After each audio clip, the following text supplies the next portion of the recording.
stuck here. The cops won't bother me.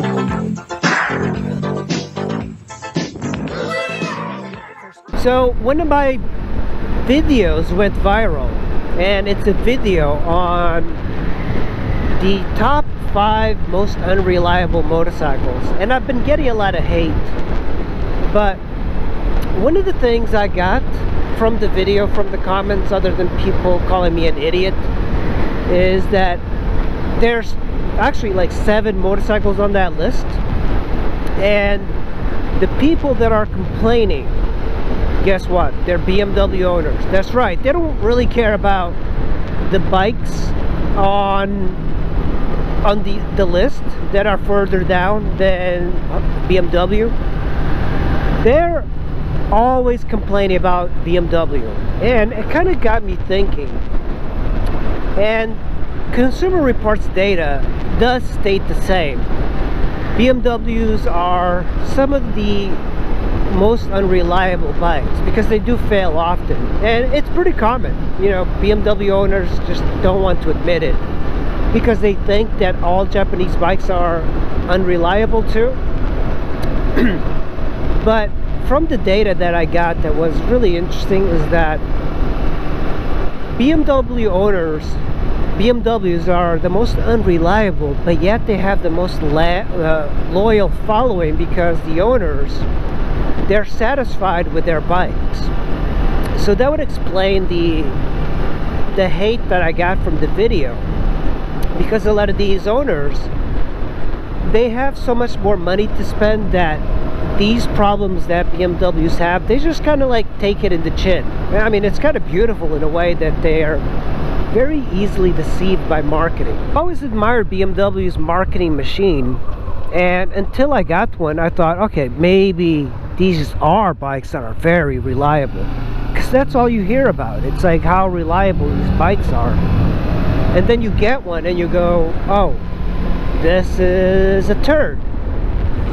You know, you're paying for a premium brand that has problems that are catastrophic when you think about it.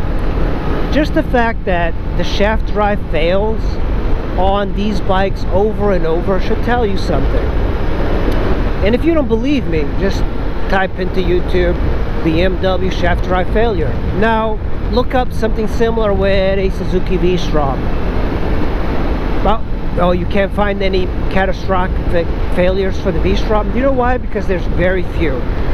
And the types of failures I've seen on the V-Strom are basically maybe chain-oriented problems or things that are easily repairable, stators failing.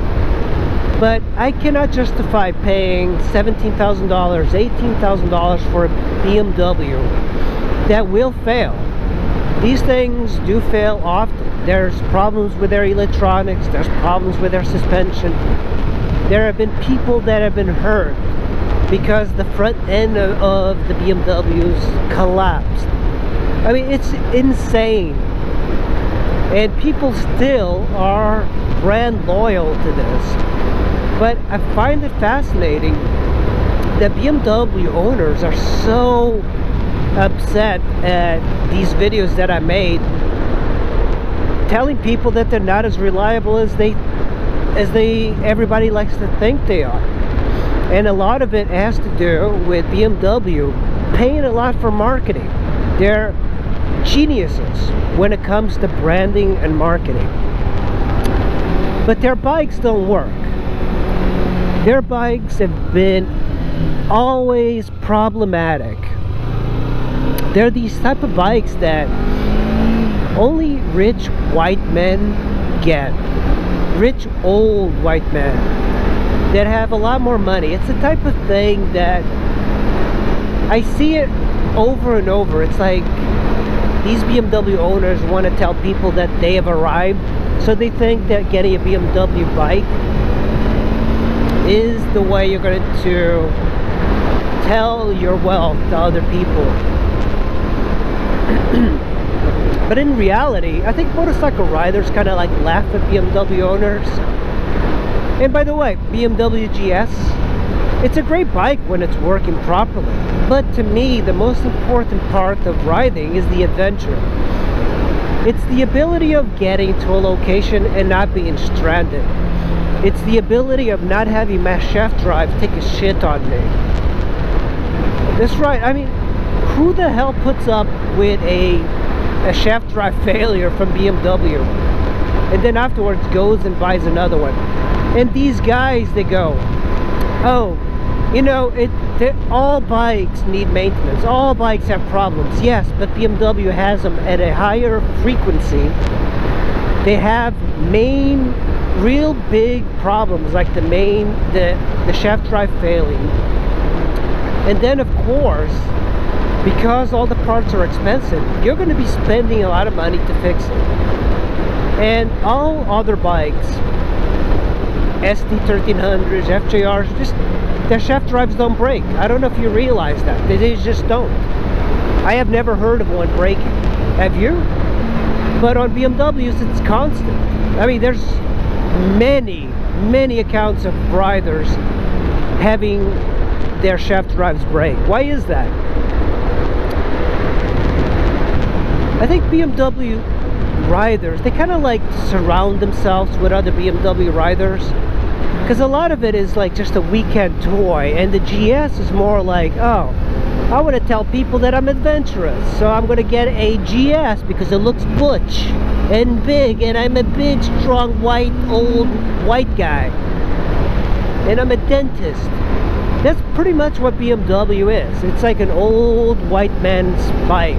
But nowadays, with the S1000RR, at least they have something cool and fast.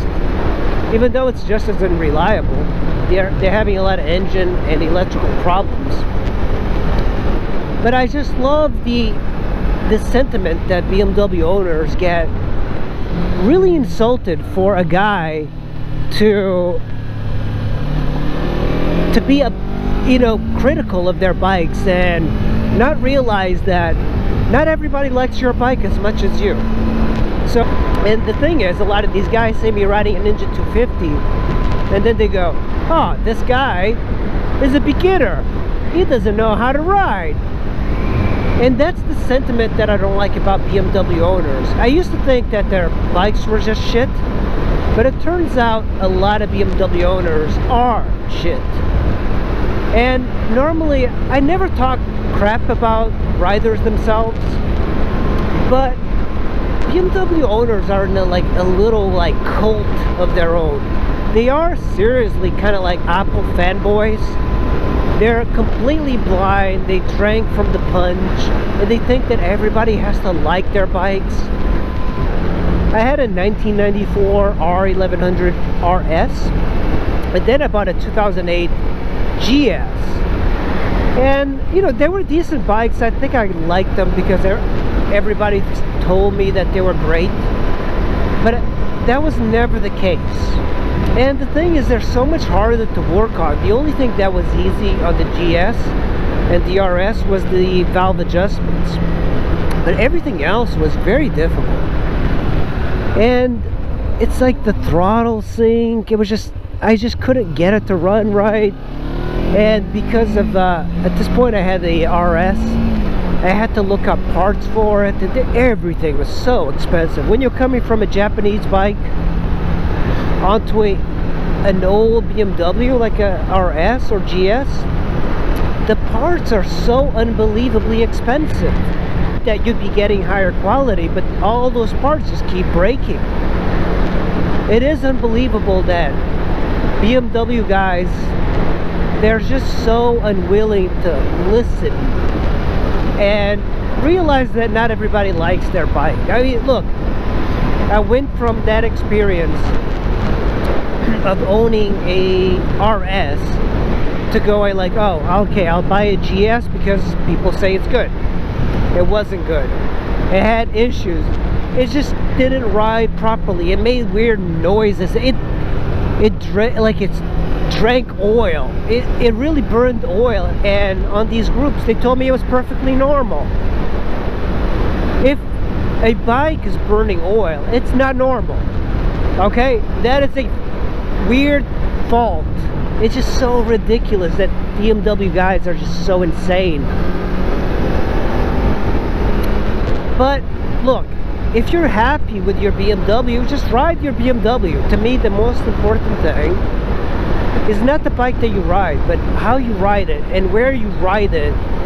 And stop being on groups and just talking about riding, and just go out and ride. Can you do that?